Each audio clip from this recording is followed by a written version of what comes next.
दोस्तों आज की वीडियो बहुत ही खास होने वाली है क्योंकि आज हम आपके लिए एक नहीं बल्कि दो स्टोरी लाए हैं। एक स्टोरी है आमना मुसलर की, जिन्होंने अपने बेटे के कहने पर इस्लाम कबूल किया, और दूसरी स्टोरी है अब्दुल करीम और मनकाशपुरम की। तो दोस्तों वीडियो के एंड तक बने रहिए, और अगर आप इसी तरह के रिवर्ट मुस्लिम की स्टोरीज देखना पसंद करते हैं तो हमारा चैनल राह जन्नत ऑफिशियल को सब्सक्राइब कर दें ताकि हमारी हर आने वाली वीडियोस की नोटिफिकेशन आप तक पहुंचते रहे। मोहतरमा आमना मुसलर, जो कि जर्मनी से हैं, कहती हैं कि एक दिन मेरा बेटा रोता हुआ मेरे पास आया और कहने लगा, माँ मैं मजीद ईसाई रहकर ज़िंदगी नहीं गुजारना चाहता, मैं मुसलमान होना चाहता हूँ, और तुम भी मेरी माँ, तुम्हें भी मेरे साथ इस्लाम कबूल कर लेना चाहिए। पहली दफ़ा मुझे एहसास हुआ कि मुझे वाकई इस्लाम कबूल कर लेना चाहिए। मेरा जहन माजी की तरफ चला गया। कई साल पहले बर्लिन की मस्जिद के इमाम साहब ने मुझे इस्लाम से मुतारिफ कराया था। तभी से मैं ये महसूस करने लगी थी कि इस्लाम ही मेरे लिए काबिल कबूल दीन है। 20 साल की उम्र में ही मेरी अकल ईसाइयत के अकीदा तस्लीस को किसी तरह भी कबूल करने पर तैयार ना थी। फिर हकीकत में अपने मुआशरे के दबाव और वक्ती मजबूरियों के बाइस इस हक की शहादत न दे सकी जो मुझे ज़रूर देनी चाहिए थी। मगर अब जबकि मेरा बेटा मुझसे इस्लाम कबूल करने को कह रहा था तो कोई वजह न थी कि मैं इस्लाम कबूल ना करती। अब मैंने नए सिरे से इस्लाम का मुताला शुरू कर दिया, जिसके बाद मुझे मालूम हुआ कि सिर्फ मरते वक्त पादरी के सामने गुनाहों का एतराफ़ मुझे आखिरत की नाकामी से बचा नहीं सकता, ना ही कोई बड़े से बड़ा पोप वहाँ मेरा मददगार हो सकता है। बिल आखिर इन सब बातिल अकायद को तर्क करते हुए मैंने इस्लाम कबूल कर लिया। अल्लाहु अकबर। दोस्तों अब चलते हैं उस वाक़े की तरफ जिसे सुनकर आपको गुस्सा भी आएगा और अपने मुसलमान होने पर फख्र भी होगा।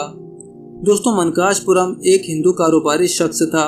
उसने अपना ज़्यादातर पैसा फिल्म इंडस्ट्री और वजारत दिफा के तहत हथियारों की खरीद फरोख्त पर लगा रखा था, और अपनी रियासत के कई एमएलए और कई एमएनएस पर वो इन्वेस्टमेंट किया करता था। वो उम्मीदवार इलेक्शन जीतकर मनकाशपुरम की मर्जी की पार्टी में शामिल होते थे, जहां उनका काम अपनी आवाम की खिदमत या मुल्क की खिदमत नहीं बल्कि उसके कारोबार और मफादात का दिफा करना होता था। कारोबार का सबसे अहम उसूल उसने बहुत अच्छी तरह अपना रखा था, और वो ये है कि वो सियासतदानों और इस्टेब्लिशमेंट को माली मदद के नाम पर बहुत पैसा खिलाता था। गरीब गुरबा का मुंह बंद करने के लिए उसने कई लंगर खाने खोल रखे थे, और मजहबी लोगों को अपने ताबे करने के लिए उसने मंदिर भी बनवा रखे थे। जाने के हर लिहाज से उसने खुद को महफूज करके रखा हुआ था। दिल्ली में उसने अपना एक बहुत बड़ा घर बना रखा था। उस घर की देखभाल के लिए उसने एक मुसलमान मुलाजिम को रखा हुआ था। उस मुलाजिम का नाम अब्दुल करीम था। वो इंतहाई मुत्तकी और परहेजगार शख्स था। दयानतदारी और ईमानदारी में उसका कोई सानी ना था, मगर इन सब खूबियों पर भारी उसकी ये खूबी थी कि वो बहुत रहम दिल था। अब्दुल करीम के जिम्मे ही घर की सफाई सुथराई थी। घर में होने वाली तोड़फोड़ को ठीक करवाना और घर का रंग वगैरह करवा के रखना और इस जैसे दीगर उमूर उसकी जिम्मेदारी में शामिल थे। एक दफ़ा मनकाशपुरम अपने दिल्ली वाले घर आया हुआ था।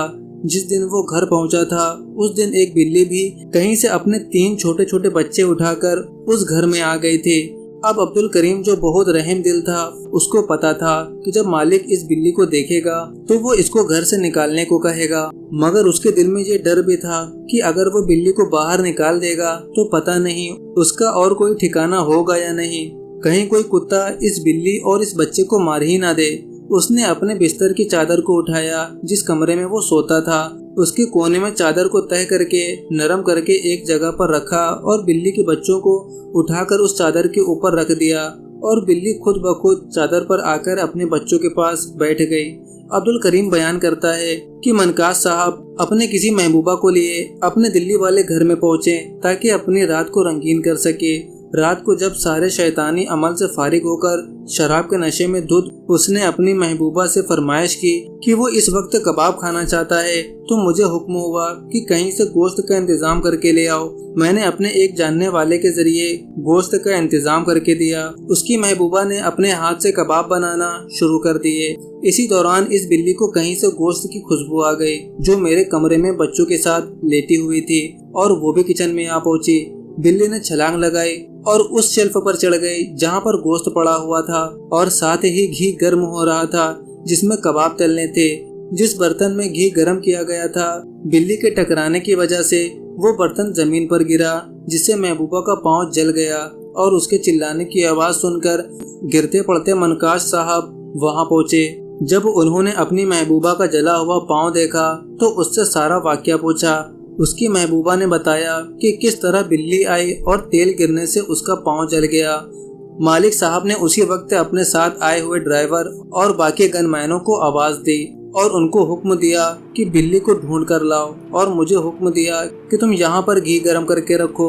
मुझे उसके इरादों का पता चल गया और मैंने उसको समझाया कि वो एक बेजुबान जानवर है, उस पर जुल्म ना किया जाए, लेकिन उसका इसरार था कि इस बिल्ली की वजह से मेरी महबूबा का पाँव जला है। अब इस गर्म घी में इस बिल्ली को जलना पड़ेगा। मैंने इस जुर्म में उसका साथ देने से इनकार कर दिया तो उसने उसी वक्त मुझे मुलाजिमत से निकालकर घर से बाहर निकलवा दिया, क्योंकि मैं जानता था कि ये इंसान हिंदू है, इसलिए उसको अल्लाह ताला के अहकामात का बताने का तो कोई फायदा ही नहीं है। बल्कि अगर इस वक्त इसको इसके भगवान का वास्ता भी दिया जाए तो भी ये नशे में इस कदर धुत है कि ये भगवान की भी नहीं सुनेगा। मैंने फिर भी अपनी तरफ से कोशिश की और अल्लाह ताला की जगह पर एक मुनासिब लफ्ज़ इस्तेमाल करते हुए कहा, याद रखना खालिक को अपनी मखलूक बहुत प्यारी है। अगर तुम आज उसकी बिल्ली के साथ ऐसा करोगे तो ऐन मुमकिन है जिसने इस बिल्ली को बनाया है तो कल को तुम्हारे साथ भी ऐसा ही करेगा। लेकिन उस शख्स ने मेरी कोई बात ना सुनी और मुझे घर से बाहर निकाल दिया और बिल्ली को घर में जलाकर मार दिया। उसके बाद उसके छोटे बच्चों को ढूंढकर गली में फेंक दिया, जिनको जालिम आवारा कुत्तों ने मार दिया। वक्त अपनी रफ्तार से गुजरता रहा और हिंदू बिजनेसमैन इस वाक़ये को भूल गया, यहाँ तक कि चंद दिन पहले वो एक टेक्सटाइल मिल में गया था जिसे उसने कुछ अरसा कबल ही खरीदा हुआ था। इसी दौरान मिल में आग लग गई। आग पर काबू तो पा लिया गया, लेकिन आग लगने की वजह से वही हिंदू बिजनेसमैन मनकाशपुरम और उसके 2 गनमैन और एक ड्राइवर आग में झुलस गए, जिनमें से 2 मौके पर ही मर गए और मनकाशपुरम और दूसरा उसका एक साथी वो अस्पताल में पहुंच गए और चंद दिन जिंदा रहने के बाद वो भी इस दुनिया से चले गए।